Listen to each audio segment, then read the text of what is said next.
This is Good Morning Indiana, working for you.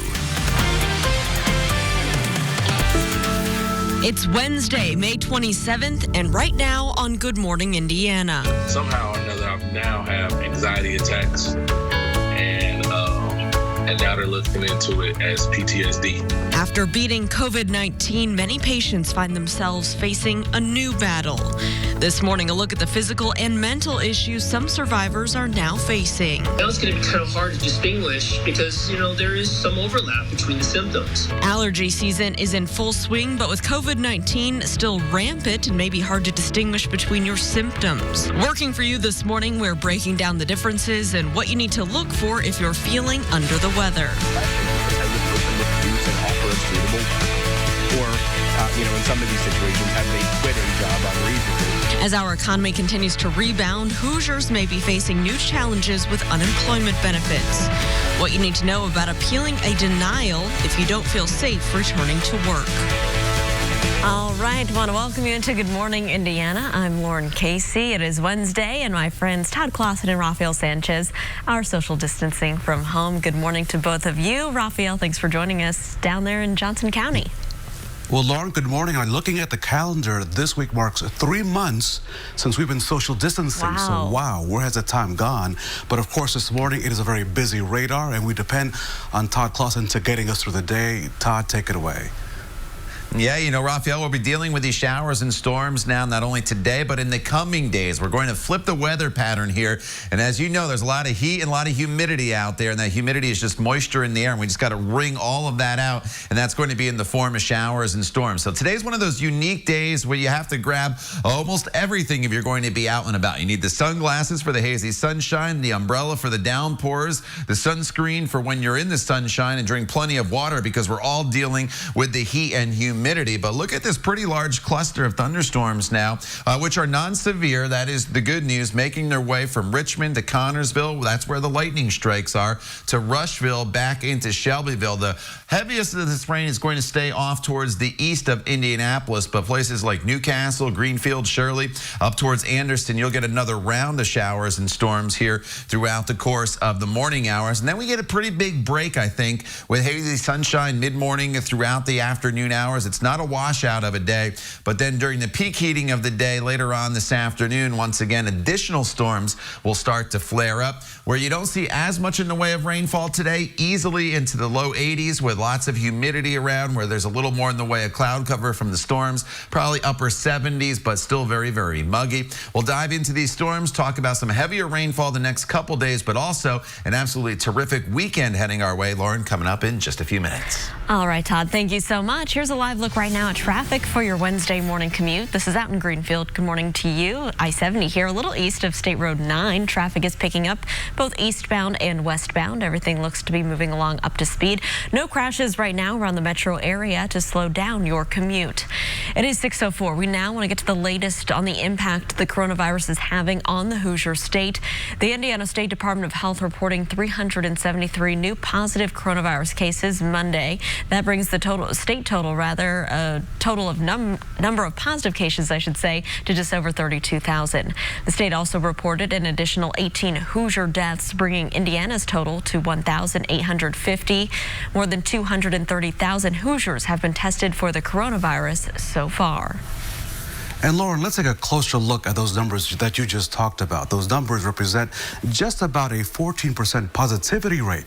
What does that mean? That means the number of cases appears to be slowly on the decrease, which is good news. Take a look at this graph. As you can see, we hit our peak number of daily cases about a month ago in late April with 950 cases reported. And since then, here's the good news. The numbers have been going down steadily. Now, we're keeping on top of these numbers to see if this trend continues as the state, as you know, is reopening.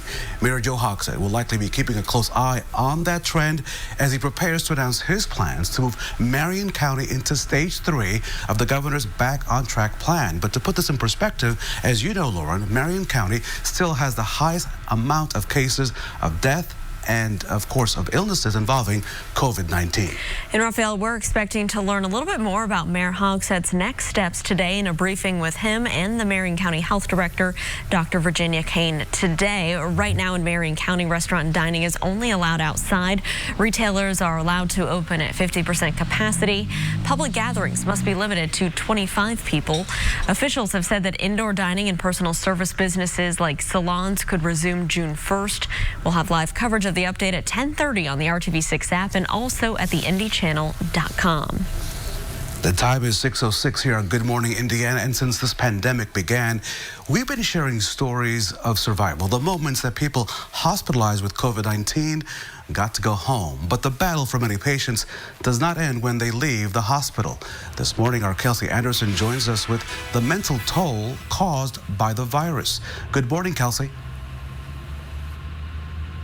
Hey, good morning, Raphael. So as people are in the hospital fighting for their lives, they can go under a lot of stress, which then can have them develop mental health issues like anxiety, depression, and even PTSD. We spoke with Dumaria Williams, who was in the hospital for COVID-19. Williams' fight with the virus began toward the end of March, and things got so bad at one point, he tells us, the doctor told him to start getting his affairs in order.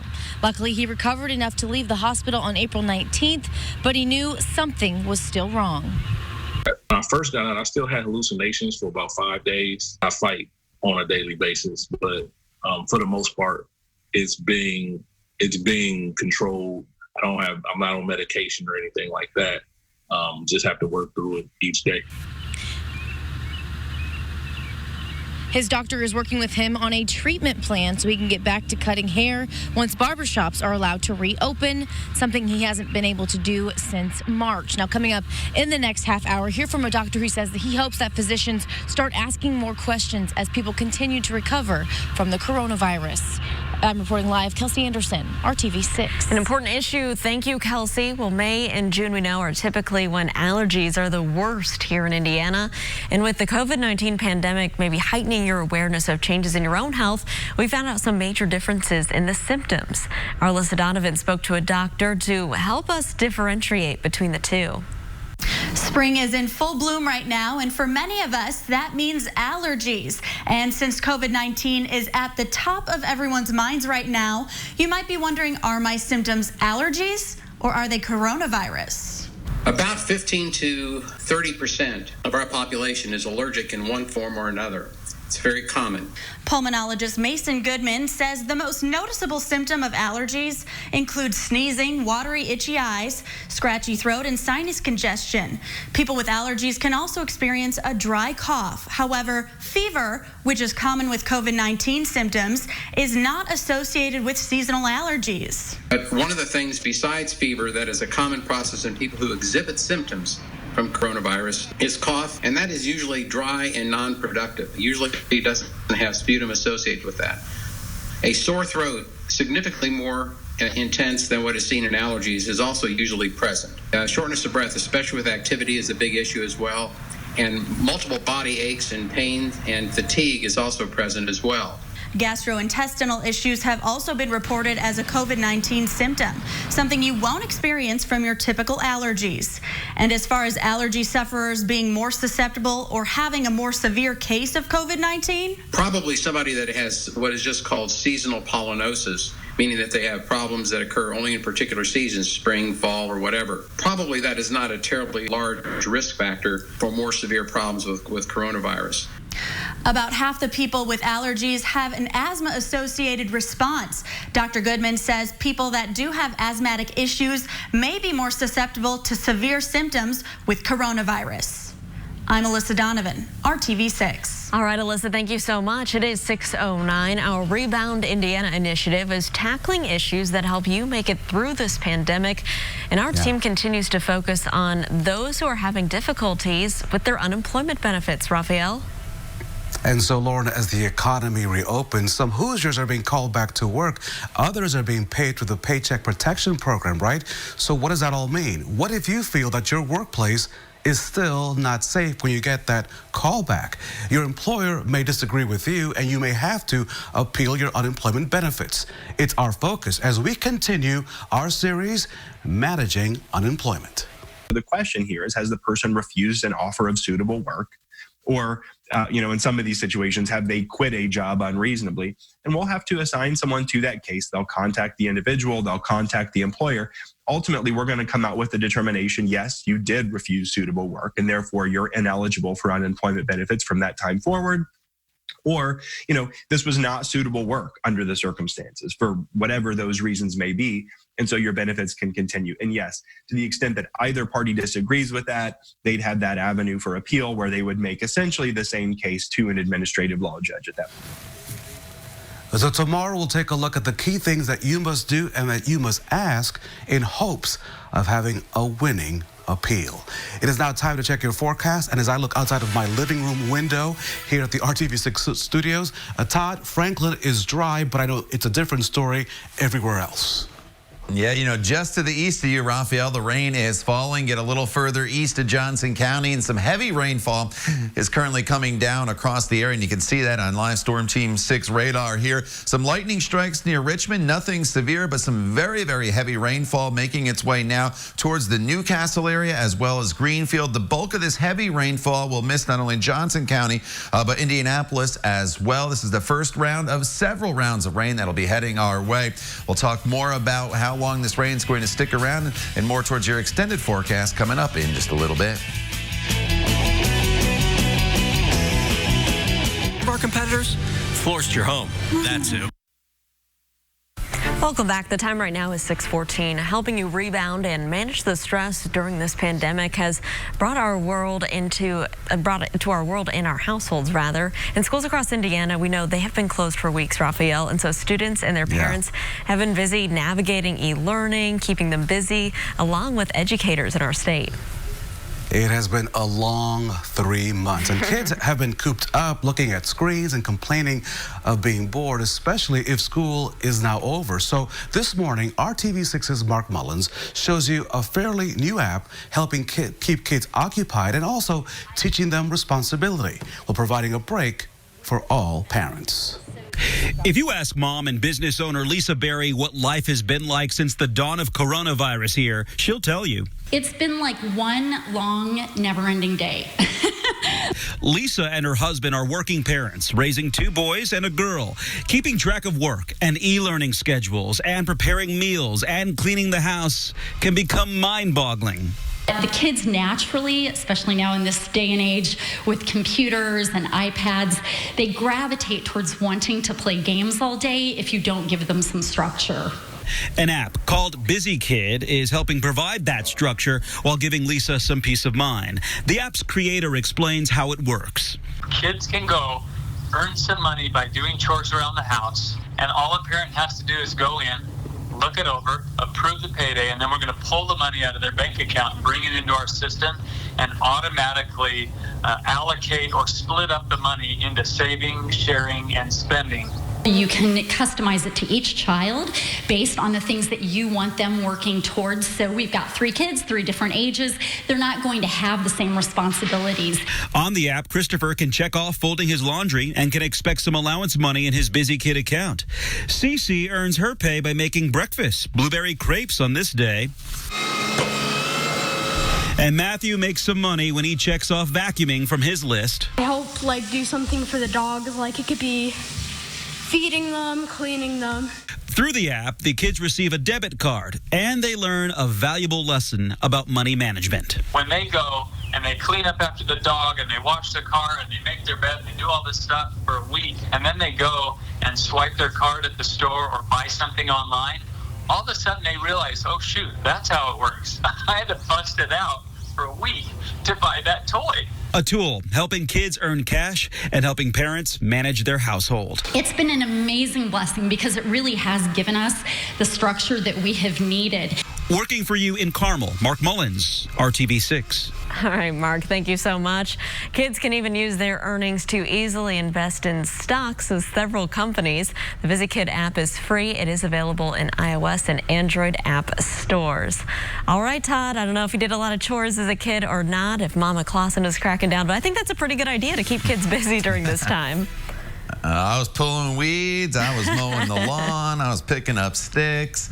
Maybe she just wanted to get me outside, out of the house. But yeah, it's always good to have some chores around and make a little extra money. All right, let's dive into these headlines for you. So I know there's a lot here. Hazy sun, warm, and stormy today. That's a little bit of everything in this forecast, right? But that's the way it's going to be throughout the day. If you're seeing the storms, some locally heavy downpours. If you're in the sunshine, temperatures easily into the 80s today. If you deal with more in the way of storms, temperatures are only going to be in the 70s. Everybody, though, is going to be very warm and very sticky with the humidity around throughout the day. So all the rain has been off towards the east for the most part throughout the morning hours. And you notice some heavy rainfall and a lot of lightning here just to the east of Richmond, Cambridge City over to East Germantown. Then as we come right along I-70 through Henry County, near Louisville, Knightstown, into Morristown, down to Rushville, over to Greenfield, some pretty heavy rainfall currently taking place.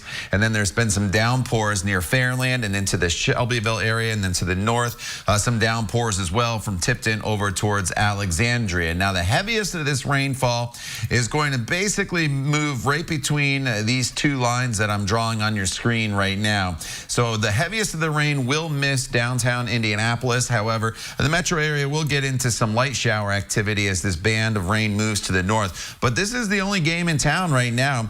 This one little band of rainfall moving through, but to our south, it still remains pretty unsettled. So as we work our way throughout the day today, that's why in those headlines, I said sun and storms. You know, we'll have a lot of dry hours today with that hazy sunshine mixed in, but then we'll flare up additional storms later on this afternoon and into the evening hours. And they should be a little more numerous today compared to the past a few days. So definitely have the umbrella in the car if you're going to be running errands. Highs will be in the 70s and 80s, as I mentioned, so not quite as warm as it was the past couple days when we're in the upper 80s. And this is TrueCast tomorrow. You see more of the same scattered showers and storms, but some dry hours still throughout the day tomorrow. But it's the heaviest of the rain is going to be during the day on Friday. This is when the front is going to come through. The front slowed down a little bit. I was thinking late Thursday, early Friday yesterday for the rainfall, but now it looks like that front may linger into the middle half of Friday. But once it's through, Saturday, Sunday, Monday, and Tuesday, sunshine, lower humidity, and much more comfortable temperatures in place, as we'll be in the 70s, in fact, low 70s, both Saturday and Sunday. But it should feel really good after this stretch of hot and humid weather that we have been dealing with. All right, Todd, thank you so much. Let's take a look at your drive right now. If you're heading out on the roads this Wednesday, taking you up to Fishers, good morning to you, I-69. This is the view right here near Cumberland Road. Traffic's moving along just fine, northbound and southbound. Right now, no crashes to report around the metro area, so it should be smooth sailing if you're heading out on the roads this hour. Raphael?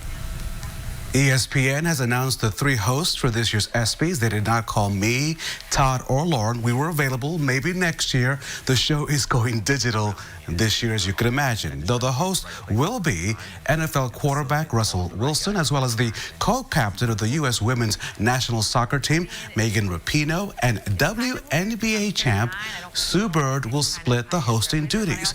The show will be quite different this year, as you can imagine, with the pandemic canceling all major sporting events this spring. Instead of athletic achievements, the focus this year will be on narratives of service, perseverance, and courage in the world of sports. The 2-hour show airs on ESPN June the 21st at 9 p.m. Well, America's favorite Golden Girl is offering some tips on how to survive the coronavirus pandemic. Coming up, how Betty White is spending her time during quarantine and her tips on staying safe and sane during these unusual times. We all love Betty White. RTV6 is a proud partner for this year's American Diabetes Association's Indiana Tour de Cure, and this year, as you know, it's going virtual on June the 6th. Now, did you know a person with diagnosed diabetes at age 50 dies on average 6 years earlier than a peer without diabetes? So we encourage everyone to lower their risk by exercising, whether it's walking, running, or cycling. Good morning to Newcastle, New Palestine, and Newtown on this Wednesday. This is Good Morning Indiana right here on RTV6.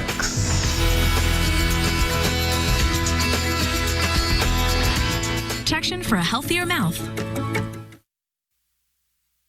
Welcome back. The time right now is 6:25. Raphael, it's time to talk about what is trending at 6. What do you got there? So, Lauren, the advantages of working from home. So, is it for you Thin Mints or Samoas? Samoas. Do you have something else that you like? Samoas are my favorite, yes. I'll get these. I will have these delivered curbside. Oh, With thank more you. people visiting food banks across the country, there's a battle going on. So a Maryland man, to make life a little bit sweeter for those families in need, you see, Bryson Popham, he started the Thin Mint Challenge. He's asking people to purchase a box of Thin Mints or other Girl Scout cookies to donate to food banks in his state. So far, he's up to 375 boxes. I think this is something that we could do throughout Indiana as well. Yeah. Donate your favorite Girl Scout cookie or a canned food to your favorite food bank. Oh my goodness, that looks good. Thin Mints are really good too, I will say. Well, actress Betty White says that she is blessed with incredibly good health, and so she is self-isolating to keep it that way. The 98-year-old is sheltering in place at her home in Southern California. White says she's spending her time reading the LA Times, doing some crossword puzzles. The Emmy-winning actress also spending her days sipping on an occasional vodka martini, snacking on some hot dogs and French fries, the key to good health, I think. Her message to everyone is to slow down and enjoy what we have. Family, friends, and your pets. Some great advice. From one amazing lady to another, congratulations on this Wednesday to Janice Stanley. Janice is our hometown hero today. She's a nurse at Franciscan St. Francis South in Indianapolis. We thank her and her entire crew there for all the work that they do. Now let's check your forecast with Todd Clausen. Good morning, TK. Raphael, good morning to you. We're dealing with some showers and storms moving through central Indiana. Either you're getting some heavy rainfall or no rain at all. Temperatures are in the 60s and 70s this morning with very warm and muggy conditions. But look at this heavy rain just east of Indianapolis now. Greenfield to just south of Newcastle now to Richmond. And we even have some heavier rain with some lightning strikes here through portions of Wayne County. Going a little bit closer, and you can see from Hagerstown to Greens Fork up towards Economy, Indiana, this heavy rain continues to fall. This is the only real cluster of rain that we have out there right now, but off and on throughout the day today, we'll be dealing with these storms that flare up in between hazy sunshine and temperatures in the low 80s. Todd, thank you. As malls begin to reopen, many shoppers are getting a shock when they first return. Consumer reporter John Matarese shows us all the stores that will still be closed so you don't waste your money. After a 2-month lockdown, stores across the country are finally starting to reopen. But your local mall may never look the same because some stores that closed may never come back. The balloons are out. The doors are open at a growing number of retailers. Store owners like Kelly Stevens are hoping the shoppers come back. It's a very tough environment to be in. It's very scary, but I'm trying to stay positive. But it's already too late for thousands of stores that were struggling long before the pandemic hit, such as Victoria's Secret, that's closing 250 locations, a quarter of its stores, and Pier 1 closing all of its 500 stores. And from the Doesn't That Stink file, a stunning Business Insider report listing many other stores shutting for good. JCPenney closing 242 locations, 1/3 of all its stores. GameStop closing 350 stores. Papyrus shutting all 250 stores. Forever 21, 178 stores closing. Bose, all 125 stores. And AC Moore, all 145 stores. Have a gift card to any of those retailers? Well, use it as soon as possible before the stores near you are gone for good. Even some high-end retailers are calling it quits, with Nordstrom and Neiman Marcus each closing more than a dozen stores, proving no one is immune. As always, don't waste your money. I'm John Matarese. Good morning, Indiana. This is Good Morning Indiana, working for you. Now on Good Morning Indiana on this Wednesday morning, here's a look at your 6:30 news feed. Metro Police are trying to find out what led to a late-night homicide that happened on the east side. Police were called out to a gas station on 38th Street near North Rural Street just after 10:15 last night. Officers found a man dead behind the business. No suspect information has been released. Here's the latest on how the coronavirus continues to impact Hoosiers. The State Department of Health reported 18 deaths on Tuesday from the virus. The total number of COVID-19 deaths in our state is now 1,850. More than 32,000 Hoosiers have been diagnosed with the coronavirus since the pandemic started. Mayor Joe Hogg said we'll update the ongoing restrictions in Marion County later this morning. The mayor and the county's health director, Dr. Virginia Kane, are expected to outline the next steps of moving the county's businesses towards rebounding from this pandemic. That announcement will be held at 10:30 this morning. Of course, we'll have live coverage at theindychannel.com and on the RTV6 Facebook page.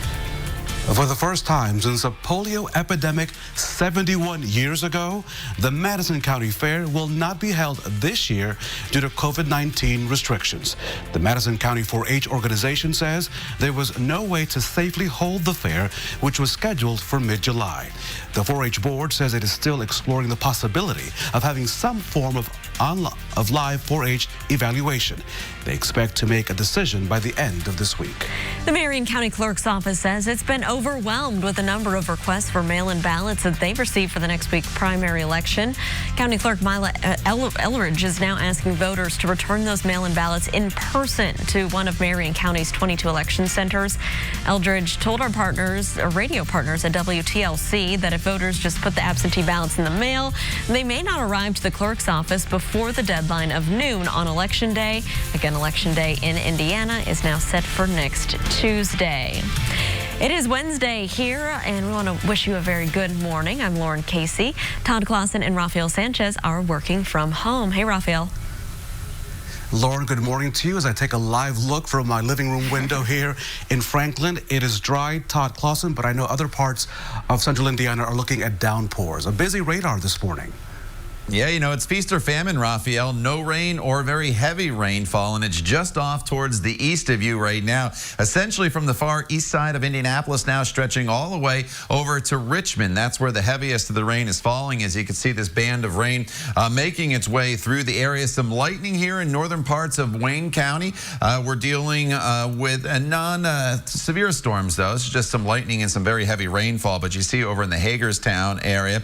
And I'll just slide kind of off towards the west for you here through Louisville, some heavy rainfall, Knightstown down towards Carthage into the Greenfield area, and now stretching into far eastern portions of Marion County. You can see here from Lawrence over towards Warren Township, we're dealing with some heavier downpours as well. So as we work our way throughout the morning, we will be dealing with this rain off and on. There's some downpours to the north. There's a lot of sunshine, though, mixed in throughout the day today as well. It'll be that hazy sunshine with a lot of humidity as temperatures climb up into the 80s. But Lauren, you can see some of this rainfall now starting to impact the far eastern side of Marion County on our traffic cams. Yeah, and let's take a look at that right now, Todd. This is I-70 and Mithofer Road, and you can see it is just pouring out there.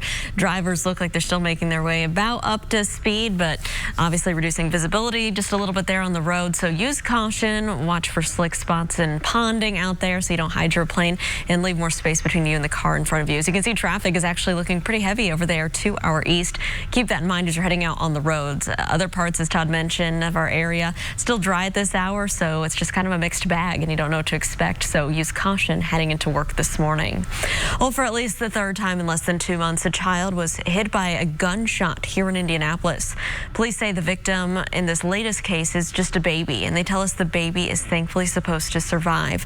Officers were called out to this apartment complex near 38th Street and Post Road around 6:45 Tuesday evening. There they found a 10-month-old boy with a graze wound to the knee. Investigators believe that a bullet fired from the parking lot went through 2 walls and struck the baby inside the apartment. It's very frustrating for us. We're out here all the time and we're trying to, make sure that nobody gets struck, and then at totally random, because somebody's out there shooting for no good reason, hitting people's houses. A lot more people could have been hurt. We're just very happy that that baby only got grazed in the leg.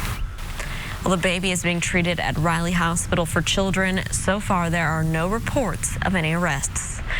In other recent cases, 2 young people were killed by stray bullets in separate shootings. Police say 16-year-old Nia Cope was riding in a car with her family near 38th and Arlington when she was shot on May 3rd. And detectives say 8-year-old Roderick Payne Jr. was eating dinner in his own home on North Tacoma Avenue when he was shot and killed back on March 31st.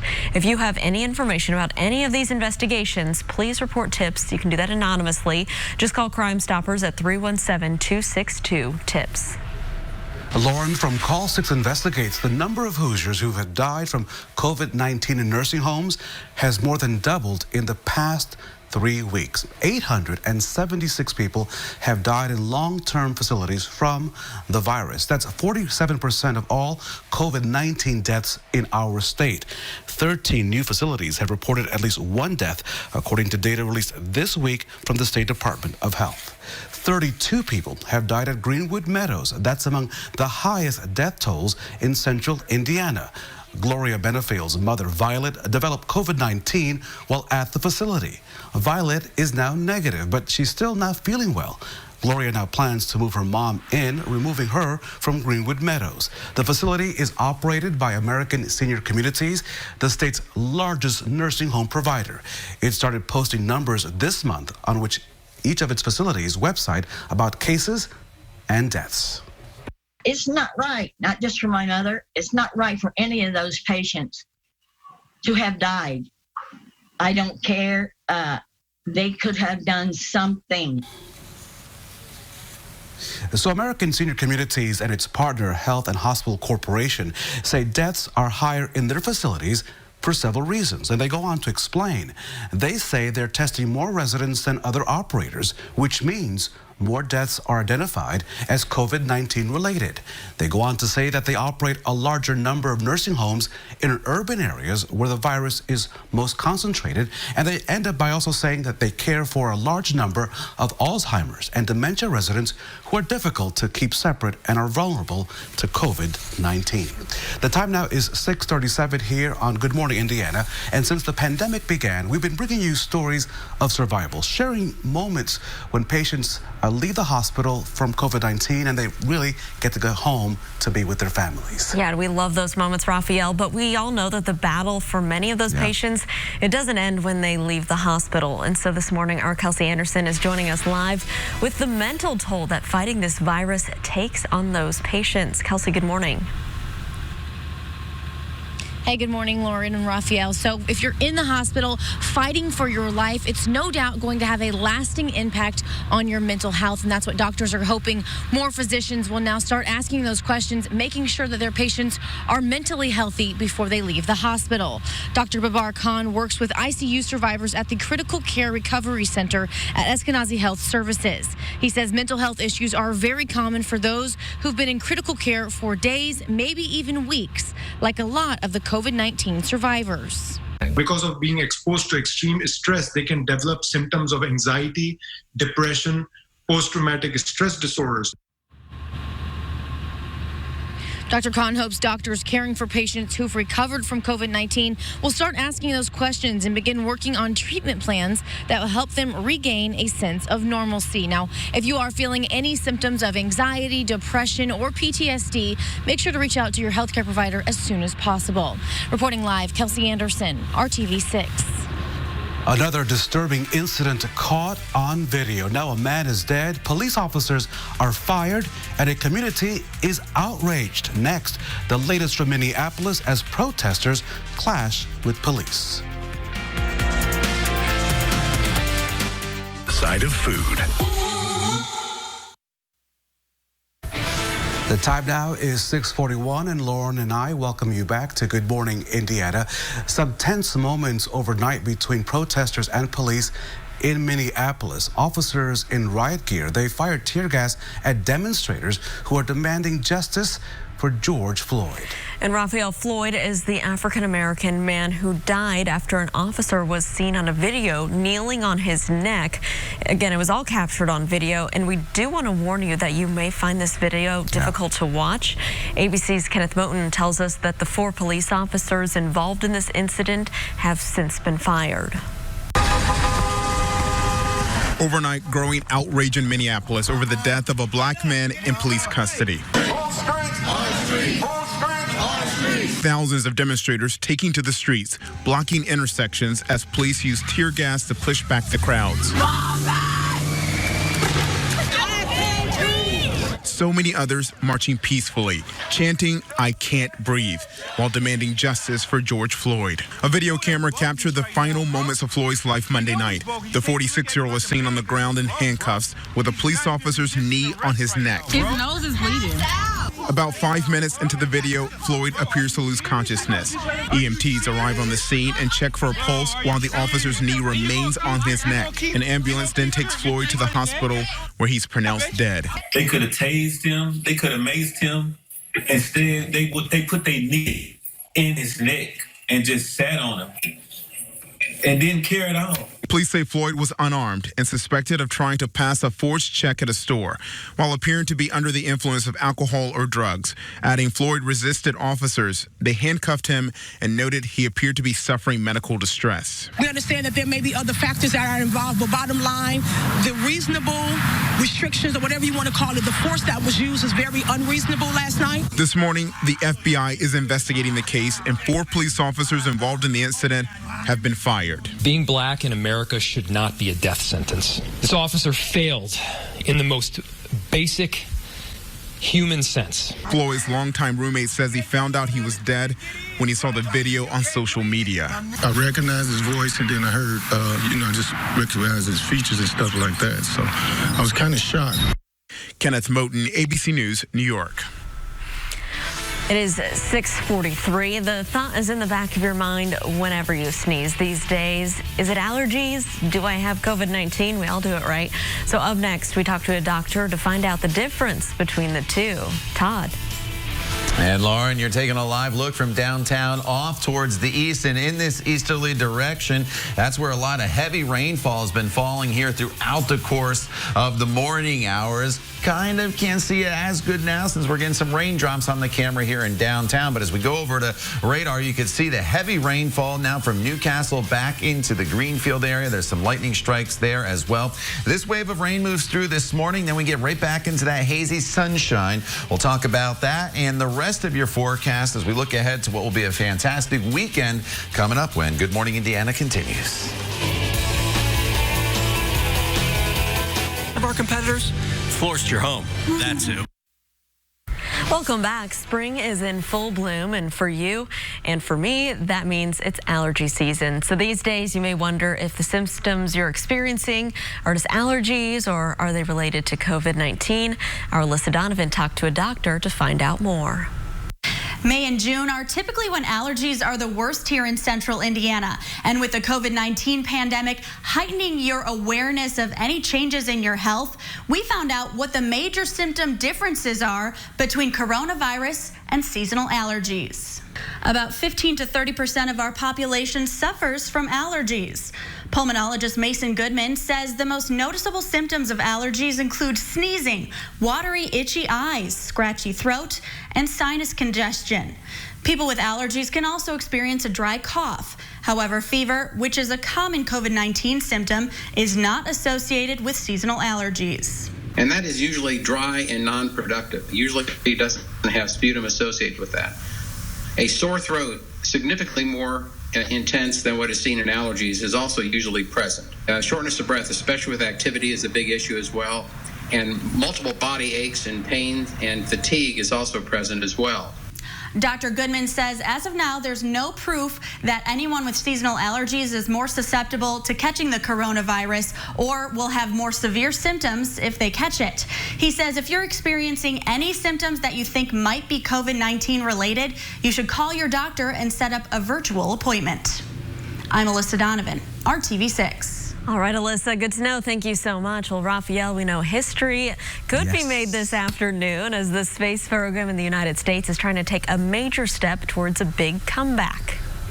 I'm going to take a nap so that I can see this afternoon, hopefully, weather permitting, right? Yeah. At Cape Canaveral in Florida, we've seen so many incredible moments, and today, 2 astronauts will become the next chapter in that history. Let's take you down to Florida. This is a live look at the launch pad at Cape Canaveral. It is where a SpaceX Dragon capsule is scheduled to carry astronauts Bob Behnken and Doug Hurley to the International Space Station. Now, it is the first time in 9 years that NASA has launched astronauts from U.S. soil. The last time was 2011 when NASA retired the Space Shuttle program. This is also the first time that humans will have flown a mission on a SpaceX rocket. Now, that launch hopefully is scheduled for 4:33 this afternoon. ABC News will provide live coverage of this historic launch right here on RTV6. Todd Clausen, what's it looking like weather-wise? We know that in Florida it's always raining here and there. Will it rain at 4:30 this afternoon? It's going to be probably a last-minute decision here. There's definitely going to be some thunderstorms across parts of Florida, as you typically get this time of year, flaring up during the peak heating of the day. I have a friend who's a meteorologist down in Florida, and she gave it about a 60% chance, she said, of the rocket taking off. So it's not the best percentage, but it could be a lot worse. Here's a live look at the thunderstorms in the Titusville area in Cape Canaveral right now. The one thing that is good, there was this tropical system just offshore that brought a lot of rainfall to Florida. That's moving away, so that may help things out here later on this afternoon, and I hope it goes, because I'm looking forward to seeing that as well. Closer to home, we've been dealing with some pockets of very heavy rainfall this morning, moving through parts of the area. Richmond, some decent rain still, the heaviest of the rain near Newcastle, where you see a few lightning strikes on Storm Team 6 radar, and then heavier rainfall right along I-70 as you work your way westward back into Hancock County through Greenfield, and then over into Lawrence Township, with rain falling at the I-70 465 interchange on the eastern side there of the county, and then up towards Fishers, some rainfall, and also dealing with some pockets of heavier rain from Alexandria over towards Tipton.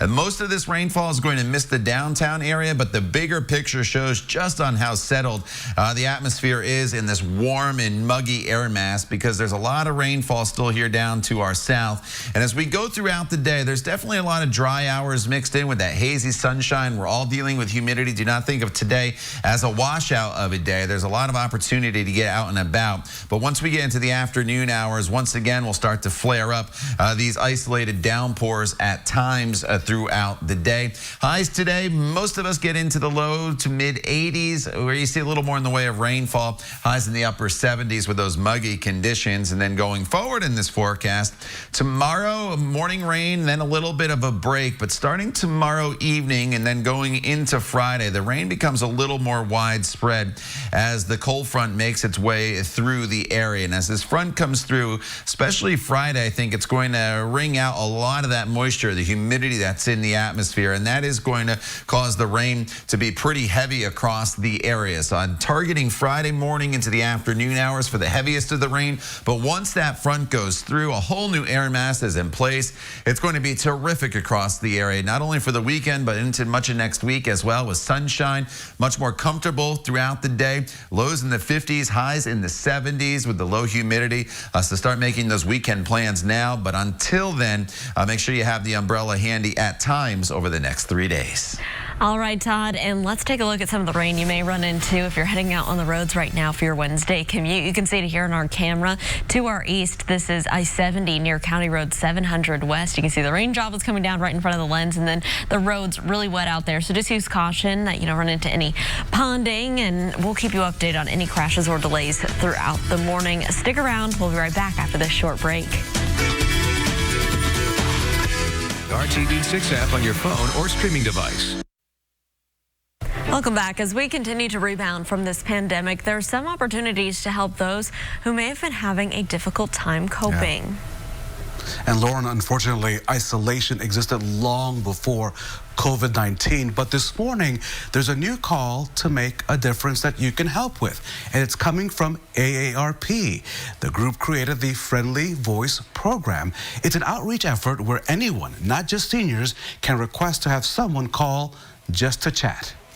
Over almost 200 people now that we have an ongoing relationship with that we're calling on a regular basis. That's good news because that means that the program is working. The bad news is that means that people are feeling really isolated and lonely.